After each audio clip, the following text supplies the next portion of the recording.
C'est qui? Qui? C'est Kikina Studio.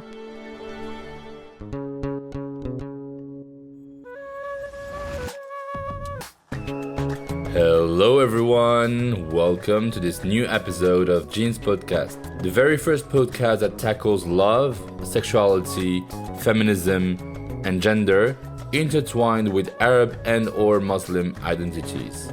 JINS is first and foremost here to explore the areas that have been falling into the trap of taboo, haram, and munkar. Whatever the term or the language we use, sexuality has been put into the box of what is wrong with us people, especially after the Western civilization frowned upon the civilizations of the people they colonized. Then it became impossible to explore the psychology of female desire. Blame it on psychology and medicine. Most Muslim scholars across the continents wouldn't help either with their constant misinterpretations of the Holy Quran, while they should have drawn from it and the Hadith the many advice that would constitute an art of seduction and lovemaking. Because yes, Islam is a sexually enlightened religion, which teaches that sensuality should not be devoid of spirituality. It will probably raise a few eyebrows with the prudes amongst us, but Muslims need a compendium of the science and art of lovemaking from traditional Muslim sources. So what is the secret to female pleasure? Do Muslims have their own guide to passionate lovemaking and sexual compatibility? Can Islam still brag about its tradition of erotology? Does it change anything sexually to be Black, Arab, North African, or Brazilian if we are Muslims? To answer these questions, I am very excited to introduce Habeeb AKANDE. Habeeb AKANDE is a British-born writer, sexologist, historian of Nigerian or more precisely Yoruba descent. He is an alumnus of al-Azhar University in Egypt and Kingston University in the UK. He is the author of 7 published books on race and sex in African and Muslim cultures. Habeeb's work has gained momentum with a best-selling trilogy, A Taste of Honey, Women of Desire, and Kunyaza. His main research interests include women's sexual rights, eroticism, and the female orgasm in Islam and African cultures. As a public speaker and sex educator, Habeeb carries out workshops on the clitoris and on female ejaculation at international conferences and leading universities. He featured in the BBC documentary The Orgasm Gap in 2020, which explored teaching female pleasure in Rwanda and the UK. Taking this knowledge from prophetic wisdom, Habeeb AKANDE has explored every avenue of the subject with extensive reference to the great Islamic scholastic tradition. Dear Habeeb, thank you for accepting my invitation. Thank you for the invitation. You're very well known today as a sex educator, as a researcher on female sexuality. You combine your knowledge of erotic Muslim literature, African sexual techniques, Arab erotology. And so let's go one by one. First, sexuality and erotology in Islam. Can you tell us more about this? And does a proper erotology really exist within the Muslim world? Did it come with the modern times, or did it exist before? And would it be fair to say that Muslims have their own kind of Kama Sutra? Wow. Very, very good and important questions. I've tried to unpack each and every one of those. So first, I think we should first let me define what I mean by erotology. So erotology is a study of sexual desire and the act of lovemaking. And it's basically a predecessor of modern day sexology, which sexology involves a study of human sexuality, whereas erotology is a study of human sexuality plus the study of sexual ethics. And that's one of the main differences between erotology and sexology. Whereas sexology is really, like I said, studying human sexuality. Erotology doesn't just study human sexuality, but also gives, you could say, an opinion or a moral opinion or moral judgment in some cases. Now, there are erotology, like I said, it predates Islam. So, for example, the Kama Sutra, which is a well-known book about sex, it's not just about sex positions. That is a book about Hindu erotology. It's a book about sex, intimacy, relations from a Hindu perspective.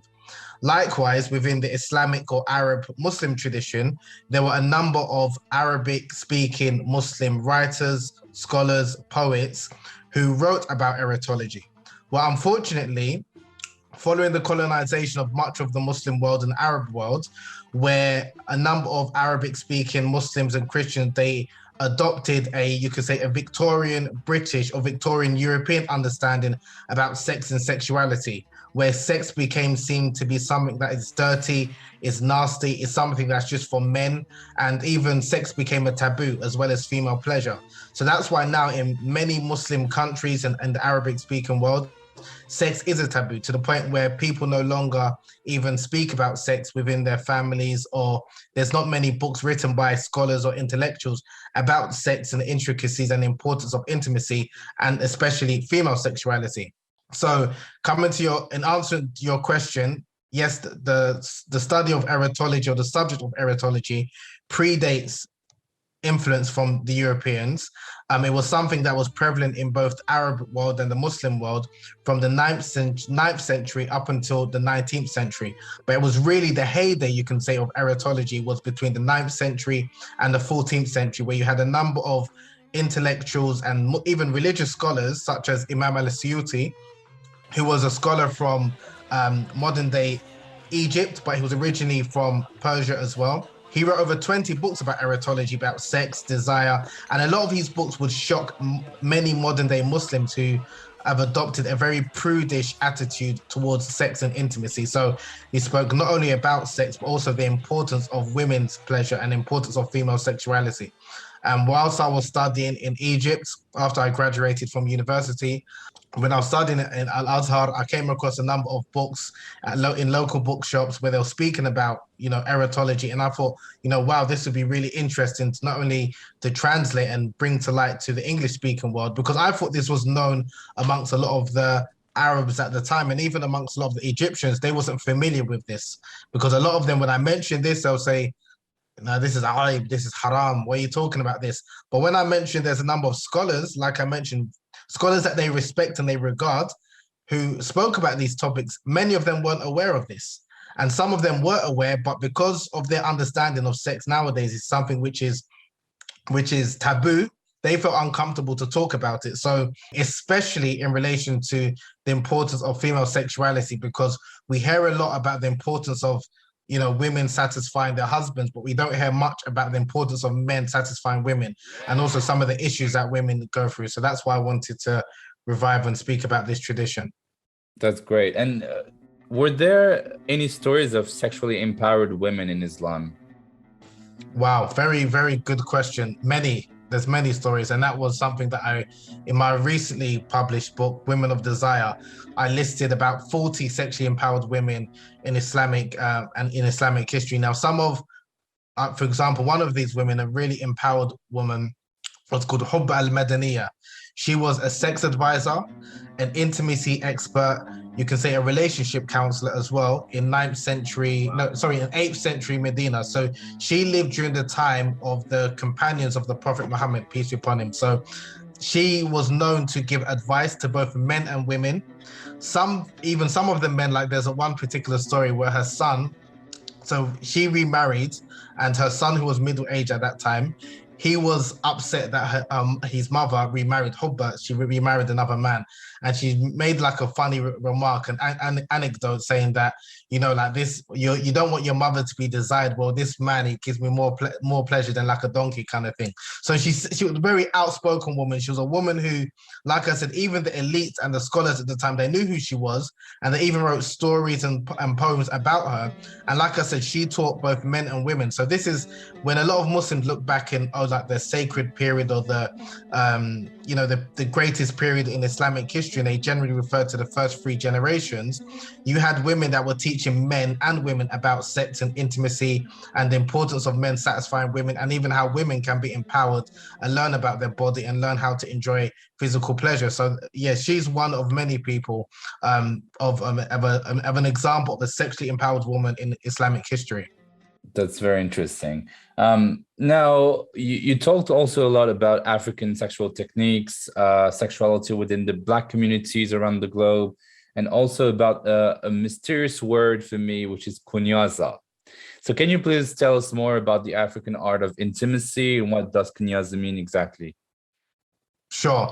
So kunyaza, it refers to an ancient African technique which has the reputation of helping women experience multiple orgasms and squirt, or female ejaculation. So basically, kunyaza is a technique that refers to, like I said, a man being able to help his wife experience orgasms and female ejaculation. Now, the technique itself, it's been around for hundreds of years. Some say up as far back as the 16th century. And the origin of this kunyaza technique was, again, this is how the story goes, that there was a queen in Rwanda who she was yearning for some special attention. She was yearning for a husband who was currently away on a military expedition. So she summoned one of the guards to come and make love to her. Now, the guard at this time, he was, worried because he was worried about the repercussions if the king found out that he was laying with his wife. And as he came towards her, he started to tremble and shake as he was holding his manhood.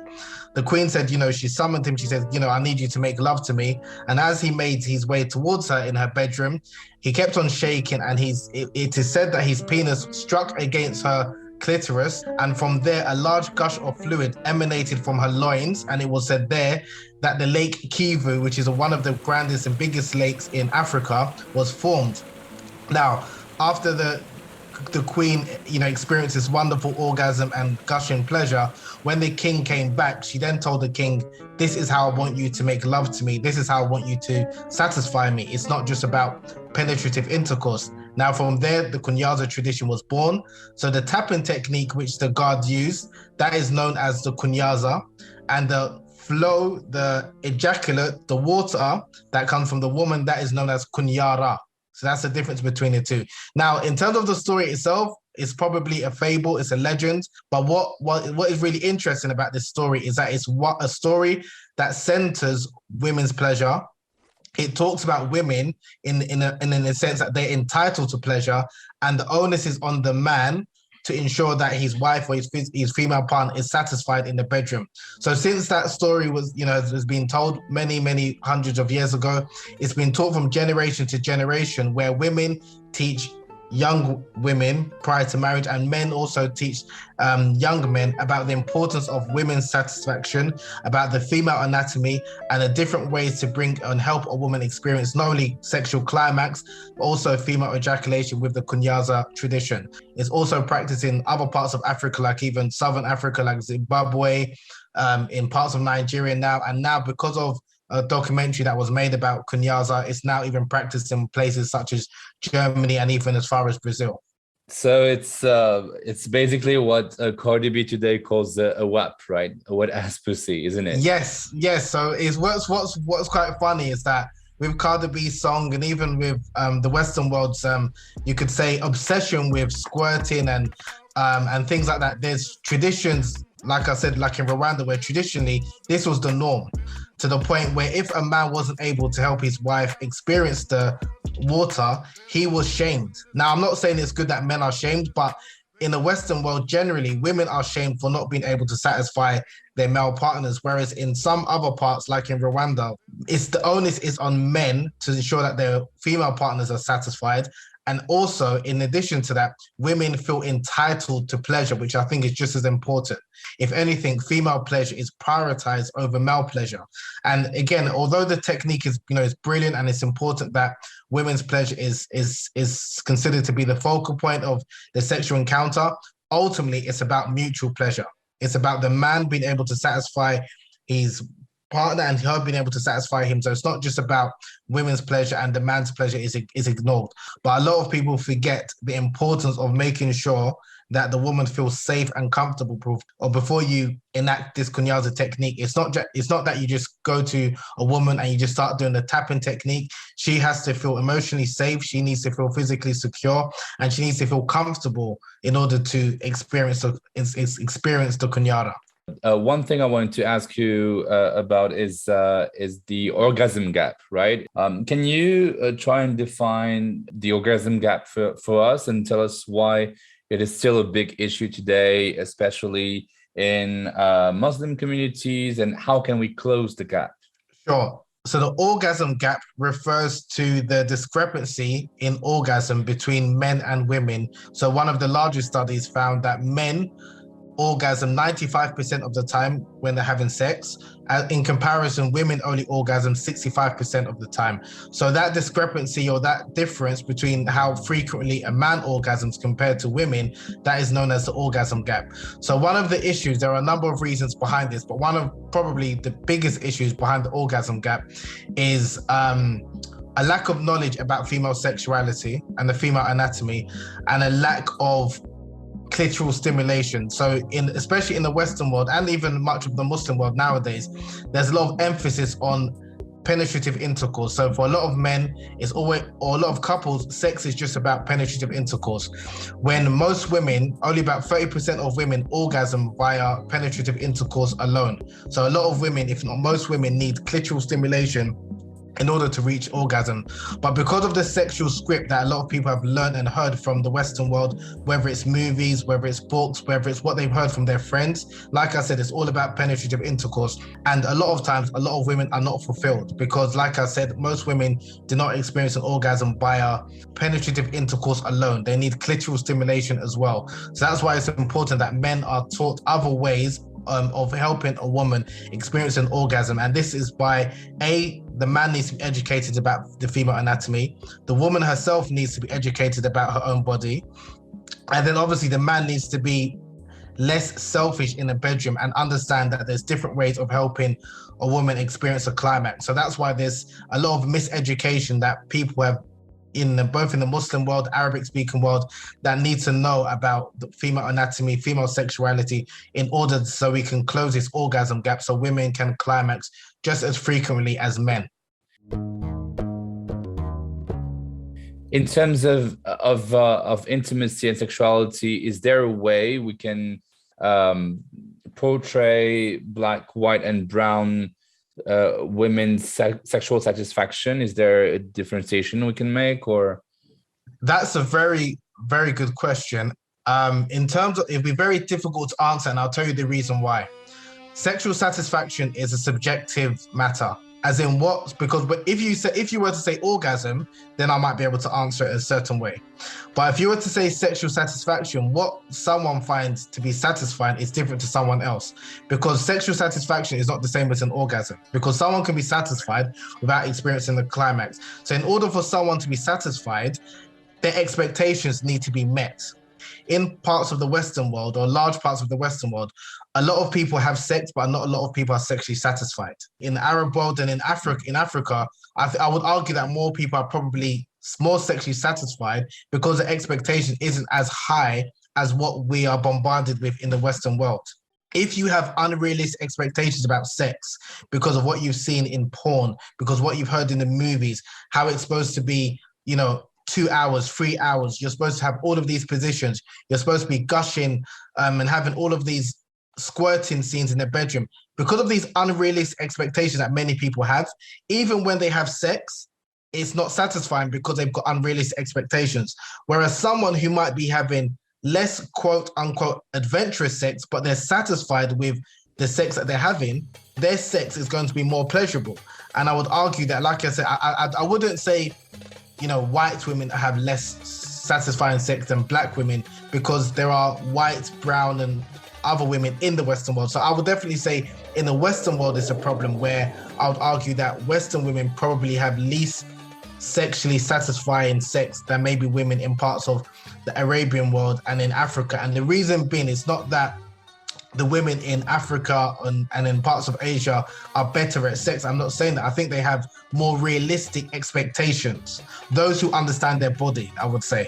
Because like I said, even the most so-called liberated women in the Western world, or the women that's having so much sex, a lot of them complain about a lack of orgasm, a lack of feeling connected with their spouse, a lack of being able to emotionally connect, a lack of being able to feel emotionally secure. And that's because the culture that they've been brought up in is that sex is primarily for the man, and they're not been able to open up and speak openly and honestly about their sexual desires and things like that. That's why you find a lot of people in the West are they're chasing a new sexual high like kink and all of these other things, whereas it's not as prevalent in parts of in Arabic speaking countries and much of Africa. So it's a very good question, but I wouldn't answer it by saying by color, but maybe by culture. So I would definitely say maybe by culturally speaking, I would argue that maybe in the Western world, people are less sexually satisfied than they are in other parts of the world. I myself don't want to take the risk of being reductive or offensive to a special type of color or people, or to essentialize them. They're not all conditioned to act like this or like that, right? But during season 1, I touched upon that I have discussed with many experts the ways white people treat Black women as sexy panthers, and Black men were seen as walking penises, and all the main misconceptions about Blackness and those of African descent in sexuality. So there are sex-related stereotypes that are still way too much engraved in people's minds. How do we erase them? Okay, the first part of my answer might sound quite controversial, but I'll say it anyway. Some people might not want those sexual stereotypes to be erased, and I'll tell you the reason why. So even when you mentioned, yes, and it's correct that there are a number of people, for example, Black men are fetishized because the stereotype is that Black men have a large penis, right? Some Black men, if not a lot of Black men, not all of course, do not have no issue with that, with being fetishized that way. And if anything, you can benefit from that, because then maybe more women want to sleep with you, whether it's true or not, but more women are now interested in you, are desirous of you. And if you're a man that wants to partake in those relationships, then you've got a natural advantage in the so-called sexual capital, if that makes sense. If you do not want to be seen that way, and maybe you feel that you're under pressure because, a woman is expecting you to be, wonderful in bed and X, Y, and Z, then you don't like being fetishized that way. Now, when we're speaking about Black women, I would agree. I think that a number, if not most Black women, do not like being fetishized the way they are, as being hypersexual, as they're being like these video vixens, that they're always up for it, because it has disastrous consequences to them. As in, there's people that may desire them for sex, but not for intimacy and not for love. When if a woman wants love, she wants companionship, she wants commitment, but a man is only seeing her as in she's only good for sex, then of course you wouldn't like that. So that's why those type of stereotypes, rightly so, need to be dismantled. Like I said, if someone doesn't want to get rid of a stereotype, some people are, if anything, perpetuating it intentionally, in like you see in the music, in the films, perpetuating this stereotype because they somewhat benefit from it. And again, it's who's controlling the power. So in the Western world, and a lot of the conversation I think is coming from the Western world, it's the white person's gaze. So this is an issue in the Western world because it's the white person's gaze. So there are even a number of white men, they're not homosexual, but they fetishize Black men who think that they're really good in bed, and they want to even pay some Black men to sleep with their female partners because of what they've been programmed or what they've learned. So a lot of this education needs to be done because it's really an issue in some people's eyes and minds, not necessarily others. So a lot of Black men who may be fetishized, they may not see themselves like that way, but they know other people see themselves that way. So again, the education that needs to be done is who are those people that are fetishizing who, and then they need to be educated more than anything. Because generally, when you look at someone who's the other, who is different, you try to see some characteristics of what makes them different to you, and then either you can celebrate it or you can demonize it. And this goes back to, even if you look at the story of Sarah Baartman from the 16th century, when the Europeans, when they took her from South Africa, because of her physical shape, her buttocks were it was just larger than the average white woman, but how it was described is abnormal. Yeah. Because her genitalia, her lips was considered to be generally longer than the average white European woman, it was again considered to be abnormal. Now, in South Africa, where she's from, her body shape, her genitalia was normal, but in Western Europe, it's abnormal because it's different from what they're used to. And like I said, when you've got someone who's different, you can either look at it and maybe celebrate it or just realize that's something that's unique in them, or you can look at it and demonize. And that's unfortunately what a lot of white people and Westerns have done, not only with African people, but also when a lot of Europeans came into contact with a lot of the Muslims and Arabs in like from the 15th, 16th, 17th, 18th century, they did exactly the same thing, where the Muslims were looked at as being very hedonistic, all about sex and lust, when that wasn't always the case. It's just that they were from a period where they were extremely prudish and they were in the dark ages. So in comparison to them, the Arabs and the Muslims of that time, they were just full of lust. And now, in a way, it's gone the opposite way, where the Muslims have become very prudish, and anything to relation towards sex is aib, or is fitna, or is haram. Again, and the reason why I say this is because when I spent some time in Egypt, it was like the opposite, that they will say everyone in the West, they're just sleeping with each other. Yeah. The women have got no shame. And it's just a very exaggerated version of what their norms are. So anywhere where you are, you've got cultural norms and understandings of what is acceptable and unacceptable. Then if anyone is slightly outside of that, they will naturally be seen as somewhat deviant. Okay. And is there a way also for women who've been unfortunately excised to feel sexual pleasure or even kunyasa?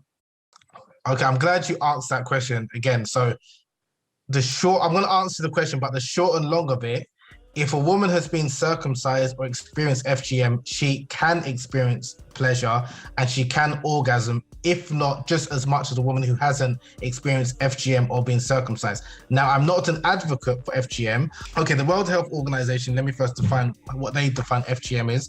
They say it refers to any part of the external female genitalia which is cut or removed for non-medical reasons.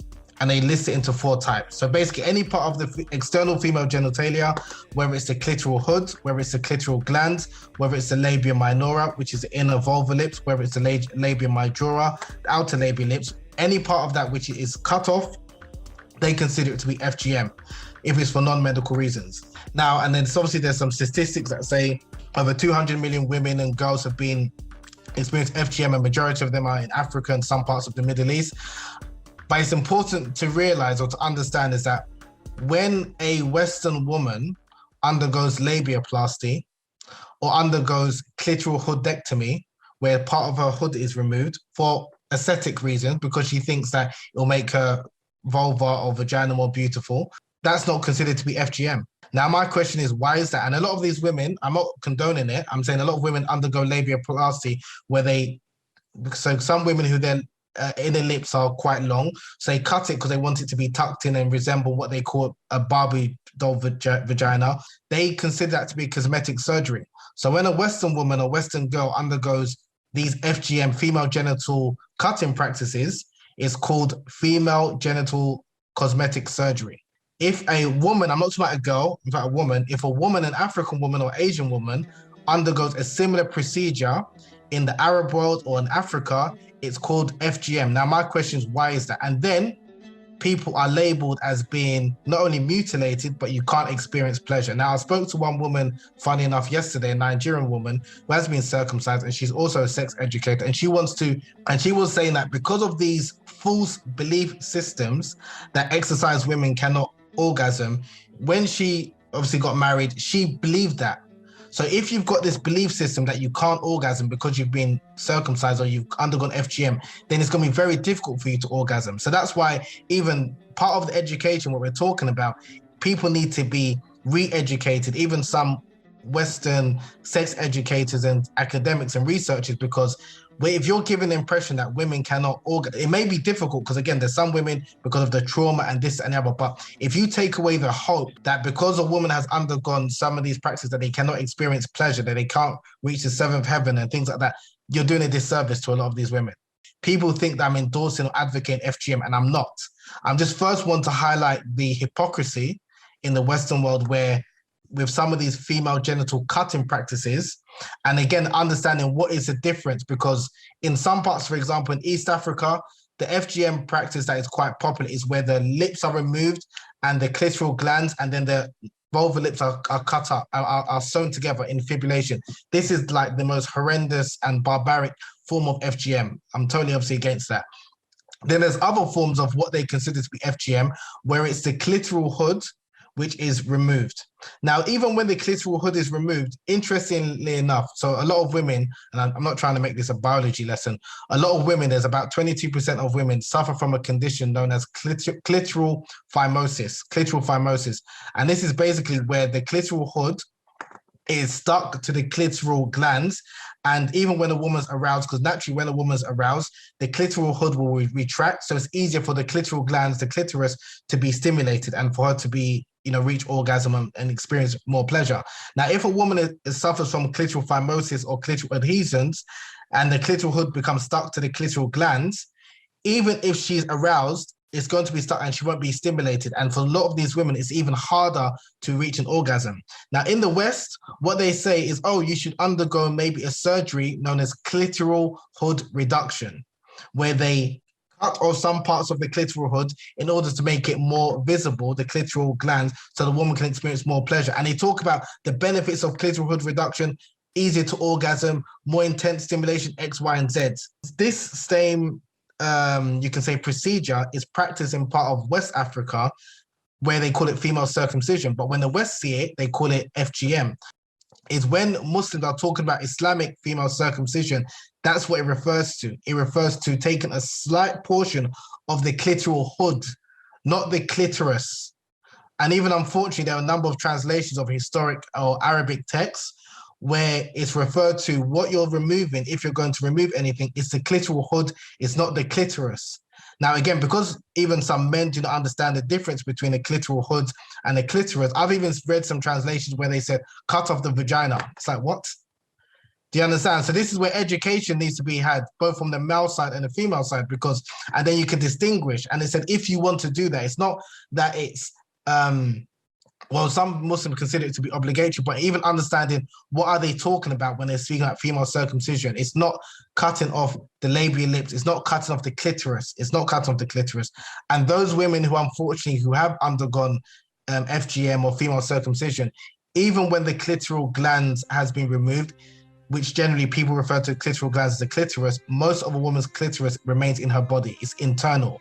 So even if her clitoral glands has been removed, she still can orgasm because the clitoris sits inside and beneath the vulva, beneath the labia. Can a woman who's been exercised experience pleasure? Of course she can, because the clitoris is still there. Can we also talk about sexual consent in Muslim communities? Because in countries like Morocco today, where I'm from, marital rape is not even forbidden by law, right? It's something that is very inscribed in law. The very fact of being married with someone is seen as the basis of consent, which is obviously paving the way for sexual abuse. We all know that consent should be taken more seriously by men who feel entitled to having sex. What should be done to ensure any sexual acts is consented and doesn't turn into rape, basically? Yeah, I think a lot of education needs to be done. And you kind of answered the question where you mentioned that a lot of men feel entitled to sex. Now, the unfortunate thing is, and this is where, again, because it's about understanding legality and morality and ethics. So because when a man marries a woman, there's like an implied consent in that. So because you've got that implied consent, some men misunderstand and think they're entitled to that woman, to their wife's body anytime and every time that they like, and it doesn't mean that. And some people, unfortunately, even misuse or misinterpret certain prophetic traditions, as if they give them permission to sleep with their wife whenever they like, even if she doesn't want to, and that's not correct. Now, from an Islamic perspective, it's haram, it's forbidden for a man to force himself on his wife. Marital rape is haram. But because the expression or the phrase marital rape is something that was only recently spoken about in the last 100 years or so. That's why a lot of Muslims will be like, it doesn't exist, because it's very difficult in a court of law to talk about that, because in a man's eyes, it's like, well, she didn't say no, but did she say yes? That's the question. Now, what needs to be done is that men need to be told and be taught that even your wife, you do not own her. Yes, you do have permission by the will of Allah to have sexual relations with her, but it doesn't mean you can have sexual relations with her at any time, that even if she doesn't want to. So consent has to be mandatory, but it has to be taught in a way where it's part of sexual ethics as well, because it's difficult to prove marital rape within a marriage, right? But in terms of even men having, it shouldn't even be even in your frame of reference that you even want to do that to a woman. And if anything, as you can say you're the guardian, you're the protector, but you don't own her. But she's not your property. But a lot of men, unfortunately, they feel that their wives is my property. I can do with her what I will, and it's not that. So there's an understanding that even with your child, you don't own them fully. Like there's a certain expectations and behavior that you're supposed to conduct yourself with, and likewise with your wife. Now, unfortunately, when we're speaking, and this is something that a lot of men do not understand, not only the importance of sexual consent and understanding what consent is, but also the importance of making sure that the woman feels safe in the bedroom.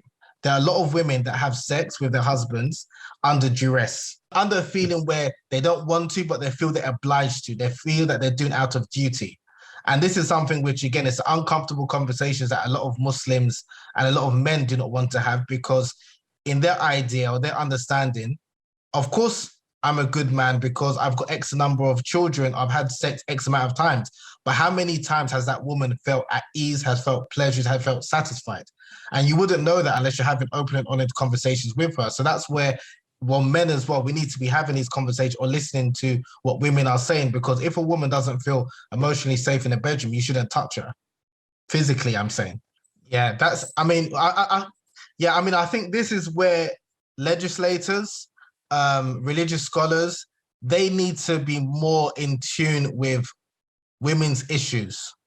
And they need, because I think if this was men that was complaining about molestation or rape, they would have done something about it. The same way I always say to people, even nowadays, even in conservative Muslim and Arabic speaking countries, so they're more interested in issues that affect men directly. That's why they'll talk about it. They'll talk about male masturbation, but they won't speak about female masturbation, because it's something that either they're uncomfortable with, they're unfamiliar with, they haven't even taken the time to understand or listen to women who are talking about these issues. So it needs to be a case of where such conversations are normalized. But ultimately, it does have to come with, especially when you're speaking about, like you mentioned, Morocco and other countries where it's not in the law, there needs to be pressure, like public pressure being put on legislators, on like scholars, people of authority, because at the end of the day, and we're both men, but generally speaking as men, unfortunately, I know this can be quite difficult for women to hear, but generally men only listen to other men they respect. A lot of men do not listen to women.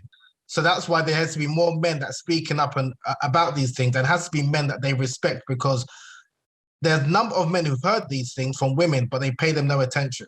And again, how you change ethics, how you change morality, it comes from the culture.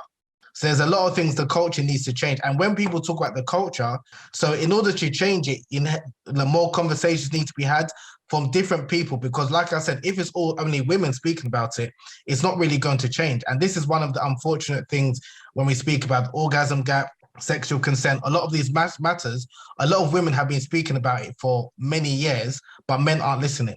It's only when men start to listen, that's when I think real change will kind of take place, if I'm honest. Amen. Okay, so what I read in all your books is the importance also of pleasure positive sex education, right? The fact that nothing should fall into the area of taboos before being thoroughly thought through with poise and consent. So how will we save Muslim people from their alleged prudishness, as you said before, and from saying haram whenever, although it might not even be? So what will it take for Muslims around the world to be more sex positive, or at least sex educated? Yeah, that's a very good question. I mean, although I believe Islam is a sex positive religion, although I believe it's a sexually enlightened religion, although I believe that it empowers both men and women to embrace their sensuality and sexuality, I also am aware that it's okay if someone is a prude, or it's okay if someone is quite uncomfortable with discussing these matters. And it's not really a case of shoving this information or to try and make people be as comfortable as maybe I am in discussing these issues, because everyone has got their different tolerance levels, and I think it should be respected. I think one of the unfortunate things, especially amongst people considered to be, religious or Muslim, is that the only people that are seem to be allowed to talk about it is in a small section of it's prude and it's aib, where there's people that are conscious, that are Muslim, but are comfortable talking about sexuality and are comfortable embracing it and are comfortable listening or learning about sex in a sex positive manner. So I'm saying they both can go hand in hand, and that's the only thing I'm trying to, if not change, is that allow space for other people who are Muslim as well, maybe from a similar culture, but they don't have these same grips or these worries that other people do. And I'm not going to pretend or say that all of the Muslims in early Islam were very comfortable talking. There were some that were very reserved, and that's fine. So there's some people that are really reserved, and there's some people that are more open. And I'm saying it's fine that there are people that are reserved, but I think it's important that space is created for people who want to learn about sex in a sex positive way, in a pleasure positive way, in a way that is, it's inclusive and is one that embraces both men and women's sexuality.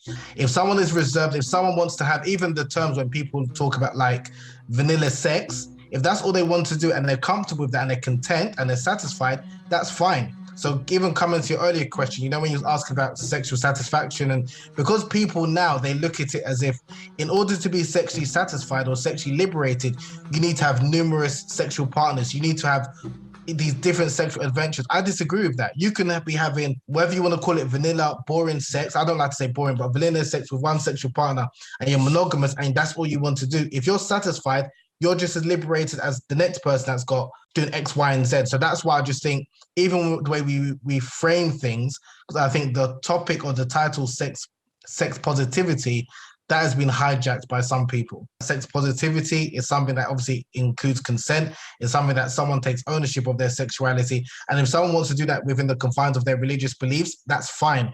And it doesn't mean that they need to adopt like a Western standard, totally liberal, hedonistic version of sex positivity, because it can mean different things to different people. We're going to wrap this up, but first, in every single episode of JINS, we debunk a myth that I've been told or that I've often heard of.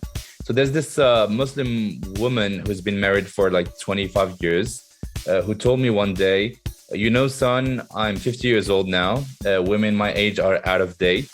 I had beautiful children, but sex isn't part of the game anymore. Sometimes I wish my husband would rekindle the flame, but life. Walhamdulillah. What would you have answered if you were me? Well, I would say first and foremost, you're not out of date. Just because you're 50, that doesn't mean you're expired, and doesn't mean that you cannot enjoy and experience pleasure. And I'm using the word pleasure as opposed to sex.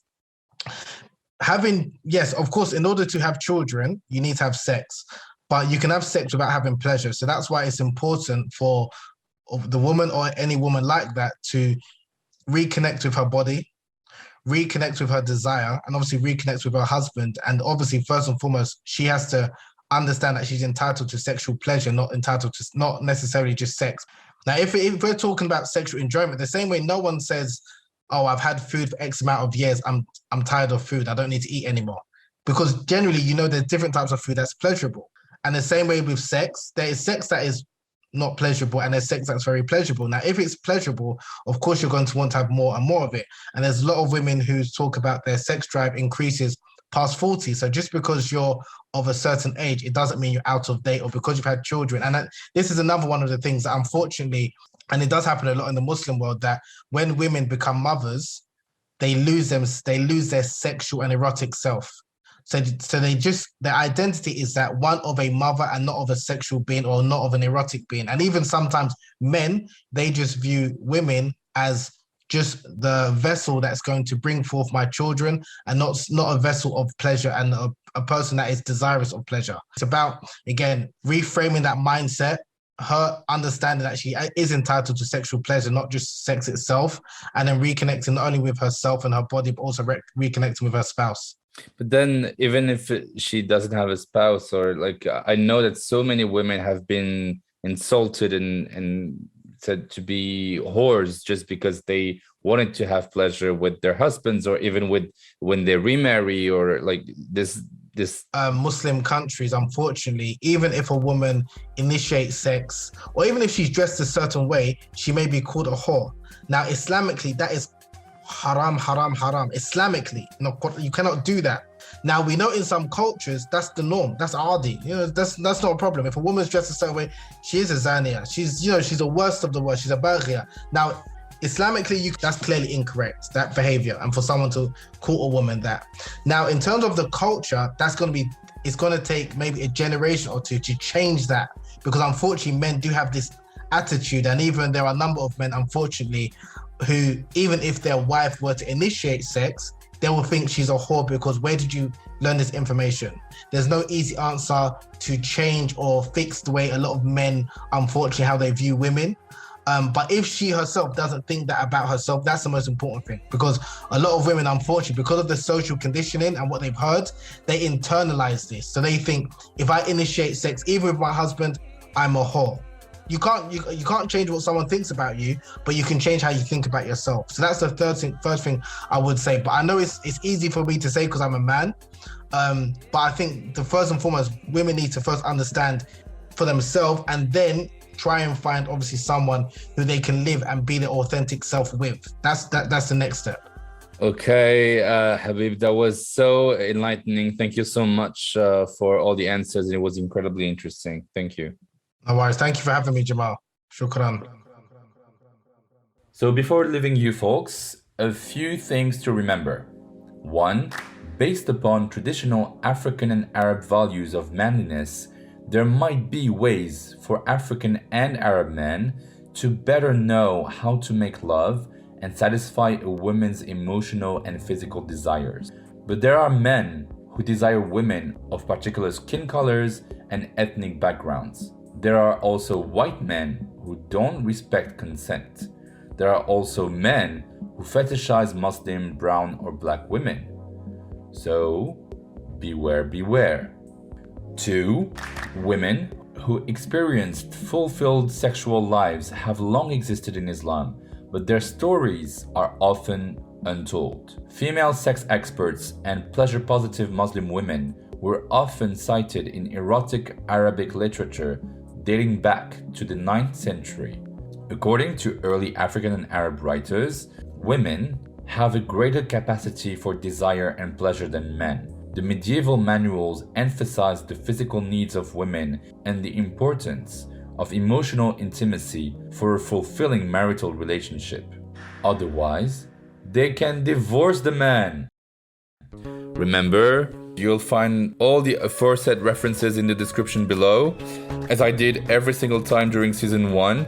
For the most curious minds among you, I'll put a few book and film recommendations linked to today's topic, be it on Spotify, Apple Podcasts, Amazon Music, Google Podcasts, Deezer, or else.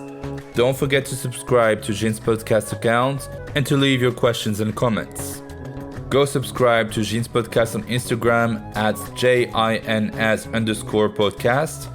Don't hesitate to share around every time you listen to an episode, because you should always remember that someone, somewhere, somewhat needs a new light shed on Islam, gender identity, sexualities, Arab origins, or anything that can be prone to oppression. So please do your part and pass the word around. See you next week.